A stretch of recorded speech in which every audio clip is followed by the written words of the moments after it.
Hello everyone ನಮಸ್ಕಾರ ಎಲ್ಲರಿಗೂ ಹೇಗಿದ್ದೀರಾ ಎಲ್ಲರೂ ಇವತ್ತು ಗೋಬಿ ಪೆಪ್ಪರ್ ಡ್ರೈ ಮಾಡ್ಕೊಳ್ಳೋಣ ಇದನ್ನ ರೆಸ್ಟೋರೆಂಟ್ಸ್ ಅಲ್ಲಿ ನಾವು ಜನರಲ್ ಆಗಿ ಆಸ್ ಅ ಸ್ಟಾರ್ಟರ್ ಆರ್ಡರ್ ಮಾಡ್ತೀವಿ ಸೊ ಗೋಬಿನ ಫಸ್ಟ್ ಚಿಕ್ಕದಾಗಿ ಬೈಟ್ ಸೈಜ್ ಪೀಸಸ್ ಅಲ್ಲಿ ಕಟ್ ಮಾಡ್ಕೊಂಡು ಇದನ್ನ ಬಿಸಿ ನೀರಲ್ಲಿ ವಾಶ್ ಮಾಡ್ತಾ ಇದ್ದೀನಿ ಇಲ್ಲಿ ಬಿಸಿ ನೀರಿಗೆ ಉಪ್ಪು ಮತ್ತೆ ಅರಿಶಿಣದ ಪುಡಿ ಹಾಕೊಂಡಿದ್ದೆ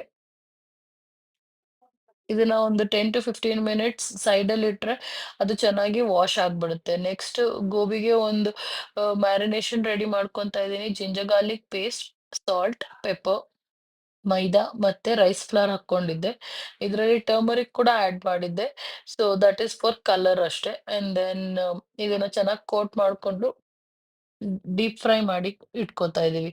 ಡೀಪ್ ಫ್ರೈ ಮಾಡುವಾಗ ಒಂದು 3 to 4 ಮಿನಿಟ್ಸ್ ಇದನ್ನ ಡೀಪ್ ಫ್ರೈ ಮಾಡ್ಬೇಕು. ರೈಸ್ ಫ್ಲವರ್ ಹಾಕೋದ್ರಿಂದ ಡಬಲ್ ಫ್ರೈ ಮಾಡಿಲ್ಲ ಅಂದ್ರೂ ಪರವಾಗಿಲ್ಲ. ಇದು ಚೆನ್ನಾಗಿ ಕ್ರಿಸ್ಪಿಯಾಗಿ ಬರುತ್ತೆ.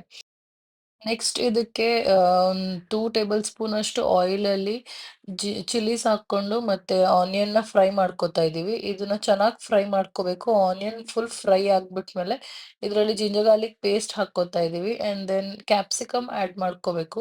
ನನ್ನ ಹತ್ರ ಗ್ರೀನ್ ಕ್ಯಾಪ್ಸಿಕಮ್ ಇರ್ಲಿಲ್ಲ ಸೊ ನಾನು ರೆಡ್ ಕ್ಯಾಪ್ಸಿಕಮ್‌ನ ಉದ್ದುದ್ದಾಗಿ ಕಟ್ ಮಾಡ್ಕೊಂಡು ಹಾಕ್ಕೊಂಡಿದ್ದೀನಿ.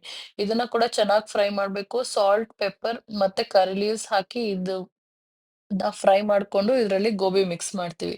ಅಷ್ಟೇ ಇದ್ರಲ್ಲಿ ಸಾಸಸ್ ಏನು ಹಾಕಲ್ಲ ಬಿಕಾಸ್ ಇದು ಡ್ರೈ ಐಟಮ್ ಅಂತ ಇದನ್ನ ಡ್ರೈ ಆಗೇ ಇಡ್ತೀವಿ. ನೋಡಿ ಆನಿಯನ್ ಚೆನ್ನಾಗಿ ಫ್ರೈ ಆಗ್ಬಿಟ್ಟಿದೆ. ಫ್ರೈಡ್ ಆನಿಯನ್ ಟೇಸ್ಟ್ ತುಂಬಾ ಚೆನ್ನಾಗಿರುತ್ತೆ ಅಂತ ಇದನ್ನ ಫ್ರೈ ಮಾಡಿರೋ ಗೋಬಿಗೆ ಈ ತರ ಮಿಕ್ಸ್ ಮಾಡ್ಕೊಳ್ಳೋದು.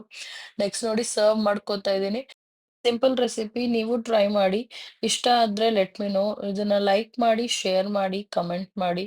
Thank you for watching my videos. Thank you.